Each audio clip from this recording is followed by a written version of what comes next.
Hello friends, welcome to JDS educational academy. आज की video हम करने वाले हैं EVS PRT लेवल 1 के लिए चैप्टर नंबर 2 का जंतु एवं पौधे का नेक्स्ट पार्ट, जिसमें मैं आपको जंतु से रिलेटेड सारे टॉपिक्स कवर करवाऊंगा।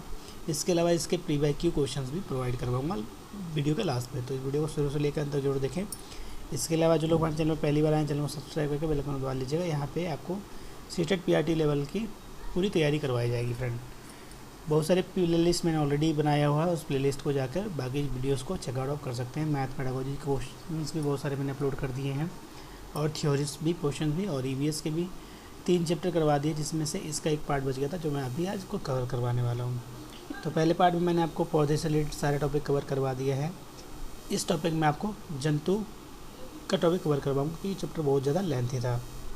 तो आप हमारे साथ बने रहिएगा, और कोई डाउट हो तो आप कमेंट बॉक्स में लिख के मुझसे पूछ सकते हैं फ्रेंड।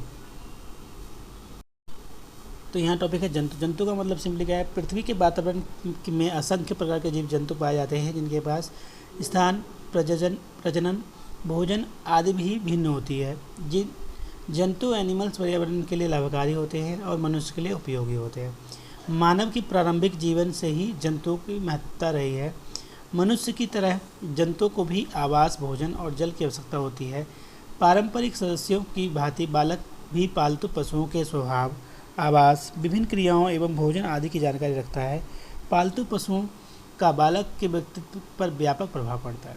तो यहाँ पे जंतु के बारे में पढ़ेंगे कि जंतु को भी भाई उन सब चीज़ों की नीड है जो एक मनुष्य को नीड होती है, और जंतु भी कहीं ना कहीं डायरेक्टली इनडायरेक्टली पेड़ पौधे और एक दूसरे पर ही क्या होते हैं, निर्भर रहते हैं, और बच्चों को भी इन सब के बारे में जानकारी होनी चाहिए।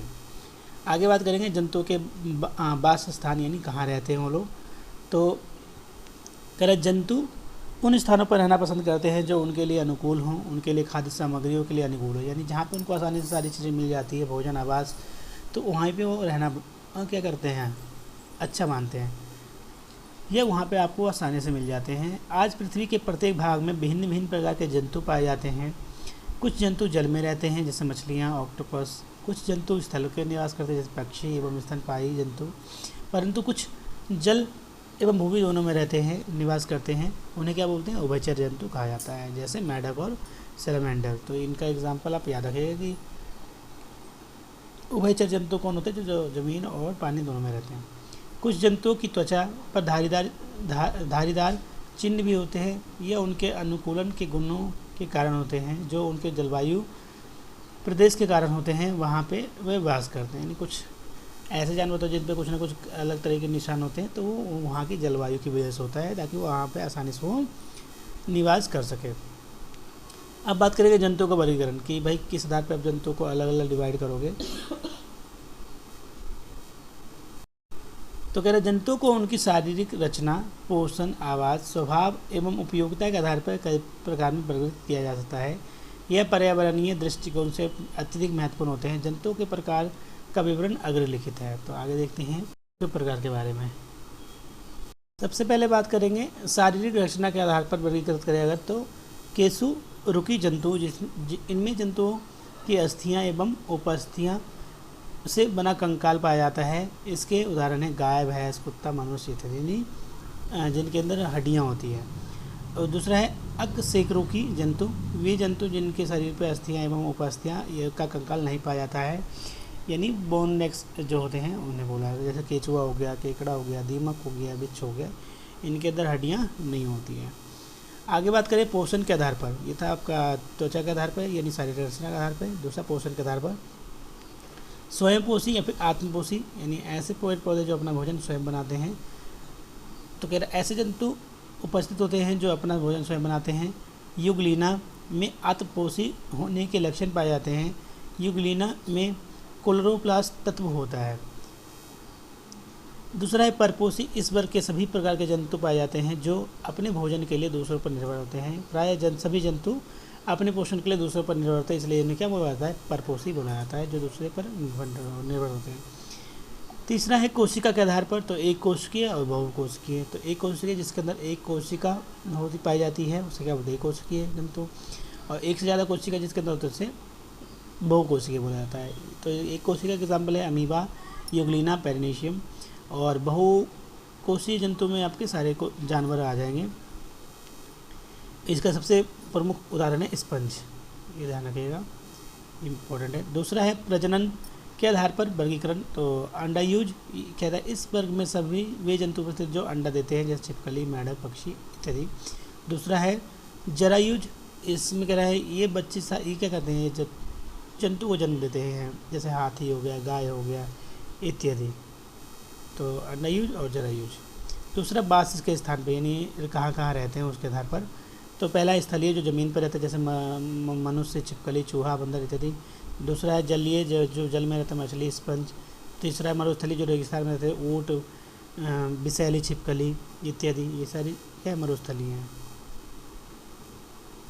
आगे स्तनधारी, ऐसे जंतु जो बच्चे पैदा करते हैं तथा जिनके शरीर पर बाल पाए जाते हैं स्तनधारी कहलाते हैं। इन जंतुओं में स्तन ग्रंथियाँ भी पाई जाती है, जैसे उदाहरण के लिए गाय, हिरण, चूहा, हाथी, चमगादड़, मनुष्य इत्यादि। अगला है वायु बीज जंतु, ऐसे जंतु जो वायुमंडल में विचरण करते हैं उनको वायवीय जंतु कहते हैं, जैसे पक्षी, ड्रैग इत्यादि। तो ये थे उनके अलग अलग प्रकार के जानवर जिनके एग्जाम्पल्स आपको याद होने चाहिए। नेक्स्ट क्वेश्चन है जंतुओं में पाई जाने वाली खाद्य आदतें, यानी उन्हें क्या खाते हैं, खाद्य के अनुसार कैसे व्यवहार करते हैं, शाकाहारी, मांसाहारी, क्या होगा। तो कह रहे जंतुओं में शारीरिक वृद्धि और शरीर के अंदर होने वाली जैविक क्रियाओं के लिए ऊर्जा की आवश्यकता होती है। कुछ प्राणी अपने भोजन प्रत्यक्ष रूप से या परोक्ष रूप से पौधों से प्राप्त करते हैं, तो कुछ जंतुओं एवं पौधों दोनों से अपना भोजन प्राप्त करते हैं। पोषण स्तर के आधार पर जंतुओं को 3 भागों में विभाजित किया जाता है। यहाँ से इंपॉर्टेंट है, पहले शाकाहारी जो केवल पौधे खाते हैं, जैसे हो गया घोड़े, ऊँट, गाय, भेड़, बकरियाँ। इनके दांत चौड़े व सपाट होते हैं, ये भी आपको याद रख लेना है, जिससे वे अपने चारे को आसानी से चबा पाते हैं। दूसरा मांसाहारी, जिसे कार्निवोरस बोलते हैं। तो ये जंतु क्या होते हैं, जो जानवरों को खाते हैं, शेर, चीता, भेड़िया, लोमड़ी। दांत, इनके दांत कैसे होते हैं, लंबे एवं नुकीले होते हैं, ताकि वे अपने खाद्य पदार्थों को आसानी से काट चीर सकें। तीसरा सर्वाहारी, जो दोनों खाते हैं, यानी पौधे भी जंतु भी दोनों खाते हैं, जैसे मनुष्य हो गया, कुत्ते हो गए, बिल्ली हो गए। इनके दांत चौड़े व सपाट तथा नुकीले व लंबे दोनों प्रकार के होते हैं। तो ये 3 प्रकार के हैं। अगला टॉपिक है जंतुओं सजीव में श्वसन, यानी किस तरीके से वो सांस लेते हैं। तो सभी जंतु सांस लेने की प्रक्रिया द्वारा भोजन से ऊर्जा प्राप्त करते हैं। सांस लेना श्वसन तंत्र की आवश्यक प्रक्रिया है, जिसमें जंतु ऑक्सीजन के रूप में गैस अंदर लेते हैं और कार्बन डाइऑक्साइड बाहर छोड़ देते हैं। तो विभिन्न प्रकार के जंतुओं सांस लेने की प्रक्रिया भिन्न भिन्न हो सकती है जंतुओं में, जैसे मेढक कहाँ से सांस लेता है, फेफड़े एवं त्वचा से। केंचुआ त्वचा से लेता है। मक्खी, कॉकरोच, बातक यानी हैकिया बोलते हैं, उससे लेता है। मनुष्य, शेर, सांप, पक्षी फेफड़े यानी फुफ्फुस से लेता है। ऑक्टोपस गिल से लेता है। व्हेल, डॉल्फिन फेफड़े या नासद्वार या वात छिद्र के द्वारा क्या करते हैं, ये लोग सांस लेते हैं। तो यहाँ से इम्पोर्टेंट है ऑक्टोपस और मछली का। आगे बात करेंगे जंतुओं द्वारा गति, यानी कैसे चलते हैं वो लोग। प्राय सभी जंतु गतिशील होते हैं, आपको पता ही है, सभी जानवर चलेंगे ही। वे एक स्थान से दूसरे स्थान भ्रमण करने के लिए भिन्न भिन्न प्रकार से गति करते हैं। जैसे चलने वाले जंतु, तो चलने वाले जंतु मनुष्य, शेर, कुत्ता, बिल्ली, गाय आ जाएगा। रेंगने वाले में केंचुआ, सांप आ जाएगा। उड़ने वाले में पक्षी आ जाएगी, जैसे तुरमुर्ग और एमू जैसे पक्षी उड़ते नहीं हैं, अपितु तेज गति से भागते हैं। उल्लू आसानी से अपनी गर्दन पीछे घुमा सकता है। तो ये आपको 2 चीज़ें याद रखनी इंपॉर्टेंट है यहाँ से ये टॉपिक। तैरने वाले जंतु मेढक, छिपकली, मछली, छिपकली नहीं, मेढक, मछली के साथ साथ हंस व बत्तख जैसे पक्षी भी जल में तैरते हैं। फुदकने वाले जंतु कौन है, तो मेढक है सबसे इम्पोर्टेंट। और नेक्स्ट इम्पोर्टेंट है कॉकरोच, एक ऐसा जीव है जो चलने, चढ़ने तथा उड़ने तीनों का कार्य करता है। बात करेंगे जंतुओं में प्रजनन की, रिप्रोडक्शंस कैसे करते हैं। तो सबसे पहला है आपका यहाँ पे जरायुज। इनमें प्रजनन क्रिया के दौरान बच्चों का जन्म होता है, जैसे गाय, कुत्ता, मनुष्य, हाथी। दूसरा अंड प्रजनक, इस प्रकार के प्रजनन में बच्चे अंडों को उत्पन्न करते हैं, जैसे पक्षी, मेढक, बत्तख, मछली आदि। इसमें से इम्पोर्टेंट क्या है, चमगादड़, बेर मछली, सील मछली आदि बच्चों को जन्म देती है, जो अपने बच्चों को दूध भी पिलाती है। तो ये इंपॉर्टेंट आपको याद रख लेना है।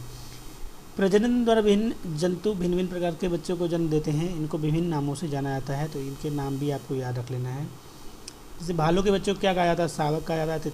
तितली के बच्चे को कैटरपिलर, कौवे के बच्चे को चूजा, मेढक के टेटकुल, बाज को इयास, कंगारू को जोई, कपी का बच्चा पेंगुइन का चूजा बोला जाता है, खरगोश को बन्नी बोला जाता है। इसके अलावा भेड़ को मेमना, याक को बछड़ा। इसके अलावा पक्षी को चूजा, ऊँट के बच्चे को बछड़ा, हाथी के बच्चे को बछड़ा या बछिया, जिराफ के बच्चे को बछड़ा, घोड़ा बछड़ा, बंदर शिशु, चमगादड़ के बच्चे को पिल्ला बोलते हैं, कुत्ते के बच्चे को भी पिल्ला बोलते हैं या पिल्ली बोल सकते हो, साग के बच्चे को पिल्ला बोलते हैं, शेर के बच्चे को साग बोला जाता है, जेबरा के बच्चे को बछड़ा बोला जाता है। तो ये अनेक प्रकार से, तो सबसे इम्पोर्टेंट यहाँ पे है शेर, पेंगुइन, कौवा, भालू, ये सारे इम्पोर्टेंट होते हैं। खरगोश भी इसमें इम्पोर्टेंट है। अगले बात करेंगे जंतुओं की इंद्रियों एवं उद्दीपन। तो कह रहे सभी जंतुओं में 5 इंद्रियाँ होती हैं, जैसे आँख, नाक, कान, जीभ, त्वचा। सभी जीव जंतु अपनी इंद्रियों की सहायता से विभिन्न कार्य को संचालित करते हैं। कुछ विशेष पक्षी जैसे बाज, गिद्ध, चील आदि की दृष्टि मनुष्य से 4 गुना अधिक होती है, ताकि वे शिकार को दूर से देख सकें। चींटियाँ अपने समूह की चींटियों को उनके द्वारा छोड़ी गई गंध से पहचान लेती है।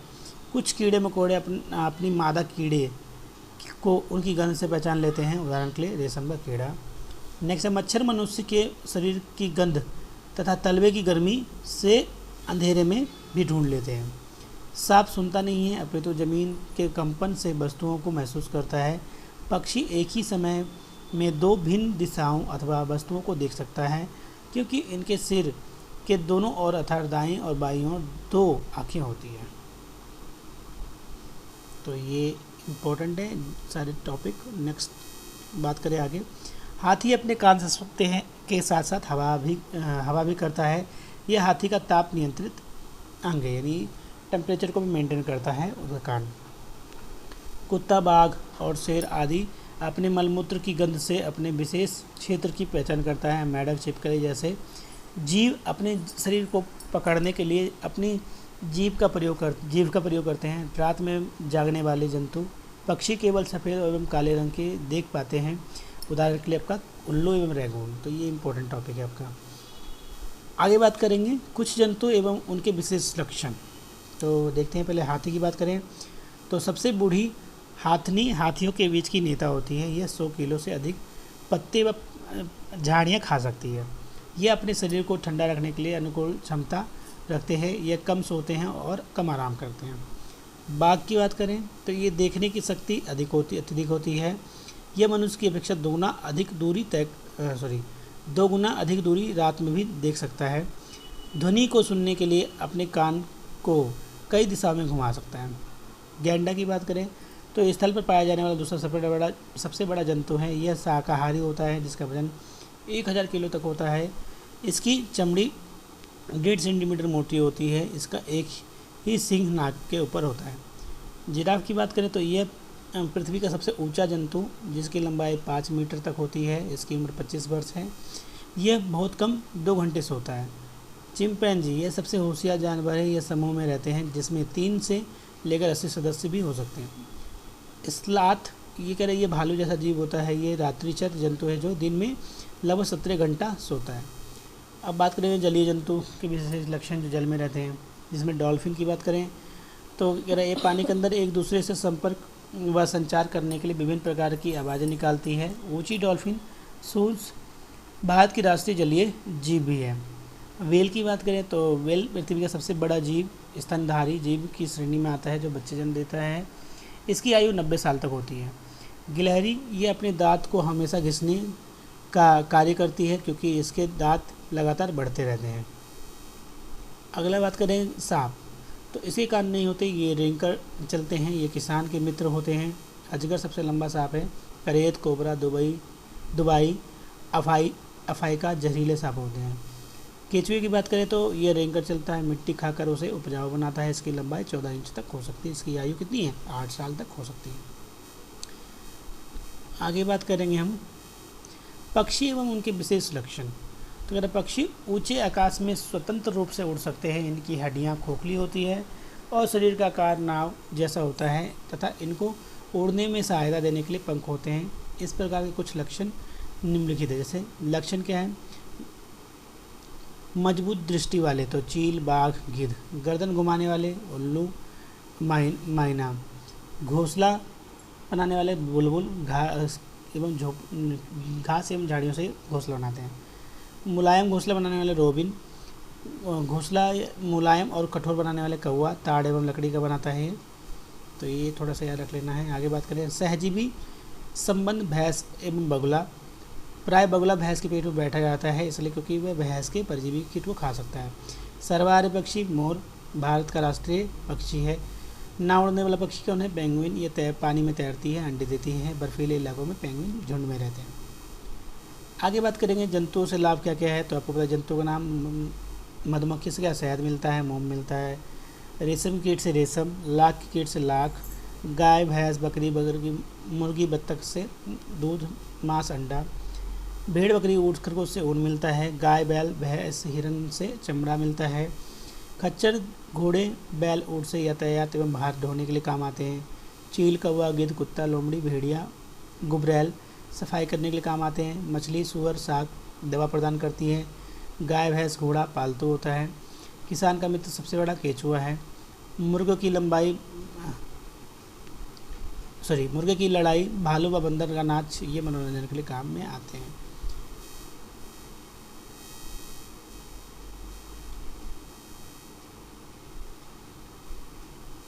अगला टॉपिक है मधुमक्खी पालन। तो कह रहे हैं इसमें शहद एवं मोम जैसे पदार्थ होते हैं। मधुमक्खी पालन एपीकल्चर का प्रमुख रूप है। हिमालयी पर्वत में पश्चिमी घाट के क्षेत्रों में प्रमुखता से किया जाता है। इसके पालन का सबसे उपयुक्त समय है नवंबर से फरवरी के बीच में। इसी मौसम में रानी मक्खी सर्वाधिक अंडे देती है, यह ध्यान रखिएगा। मधुमक्खी पालन भारत में कहाँ कहाँ होता है? पंजाब हरियाणा जम्मू कश्मीर हिमाचल प्रदेश उत्तर प्रदेश बिहार के बड़े क्षेत्रों में ये मधुमक्खी पालन का कार्य होता है। बच्चों के लिए जंतुओं का महत्व क्या है? सबसे इम्पोर्टेंट यहाँ से क्वेश्चन देखने को जरूर मिलेंगे आपको। तो बच्चों के जीवन में जंतुओं का विशेष महत्व होता है। बच्चे का जंतुओं से परिचय प्रारंभिक खेल कूद के दौरान भी होता है। इस समय बच्चे जिन जंतुओं से परिचित होते हैं उनसे कुत्ता बिल्ली खरगोश कबूतर गाय भैंस बत्तख हंस आदि प्रमुख है। जंतुओं से बच्चों अपने वातावरण के विषय में व्यापक जानकारी प्राप्त करते हैं। इनके बच्चे पर्यावरणीय जंतुओं के विषय में भी अवगत होते हैं। बच्चे जंतुओं को देखकर कई प्रकार से क्रियाएं एवं गुणों की जानकारी प्राप्त करते हैं। इसके अलावा है जब बच्चे प्रारंभिक व्यवस्था में पालतू जीवों की देखभाल के प्रति संवेदनशील होते हैं तो इससे बच्चों की मानसिक अवस्था सकारात्मक भी दिखाई देती है। जंतुओं से लगाव होने के कारण बच्चों में अहिंसा के गुण भी विकसित होने लगते हैं। बच्चे द्वारा पालतू जानवर को देख रेख की जिम्मेदारी संभाली जाती है, जिससे वह बचपन में ही अत्यधिक सहयोगात्मक भी होते हैं। बच्चों के सामाजिक एवं सांस्कृतिक संदर्भ में पौधे एवं पशुओं का अपना विशेष महत्व है। तो ये जानवरों से रिलेटेड टॉपिक थे जो मैंने आपको कवर करवाए हैं। आई होप सारी चीज़ें आपको समझ में आ गई होगी। आप एक बार इसे सुन लेंगे तो आपको सारी चीज़ें याद भी हो जाएगी फ्रेंड। इसके अलावा कुछ क्वेश्चंस मैं यहाँ पे स्क्रीनशॉट कर देता हूँ, आप देख भी सकते हैं। जैसे कुछ क्वेश्चंस आए हुए हैं। सजीवों को 5 जगतों में किसने विभाजित किया है? तो R.K. विटलर ने। नागफनी 9th क्वेश्चन जो है, नागफनी के प्रकाश संश्लेषण कहाँ से होता है? तो तने से होता है। तो ये टॉपिक आप पढ़ेंगे तभी आप कर पाएंगे सर। निम्नलिखित में से कौन सम्मिलित है? तो फूल प्रकाश संश्लेषण की क्रिया। तो यहाँ से इस तरीके का क्वेश्चन मिलता है। निम्नलिखित में से एक वृक्ष नहीं है तो कौन नहीं है इसमें से? तो केला वृक्ष नहीं में आता है, ध्यान रखिएगा। तो इस तरीके क्वेश्चन से मैं स्क्रीन शेयर कर देता हूँ, एक बार जरूर से जरूर उन क्वेश्चन को आप पढ़ लीजिएगा। वीडियो ज़्यादा लेंथी हो रही है इसलिए मैं इस वीडियो को यहीं समाप्त कर रहा हूँ फ्रेंड। नेक्स्ट वीडियो में अगर आप बोलेंगे तो मैं क्वेश्चन की भी वीडियो प्रोवाइड करवा दूंगा। ये प्रीवियस ईयर क्वेश्चन सारे आए हुए हैं। भैंस के पेट पर बैठकर बगुला क्या करता है? तो भैंस के पेट पर बैठकर परजीवी कीट खाता है। इस तरह के क्वेश्चंस। नेपेथिनियंस एक पौधा है जो मेढकों कीड़ों को खाता है, चोर खाता है, अपने अंदर फंसाकर खा लेता है। ये देश में पौधा कहाँ पाया जाता है? तो मेघालय में पाया जाता है। इस तरह के क्वेश्चंस देखने को मिलते हैं आपके प्रीवियस ईयर क्वेश्चंस में। तो आप ज़रूर से ज़रूर एक बार इन क्वेश्चंस को ज़रूर देख लीजिएगा। तो इस वीडियो में इतना ही। Thank you so much and all the best.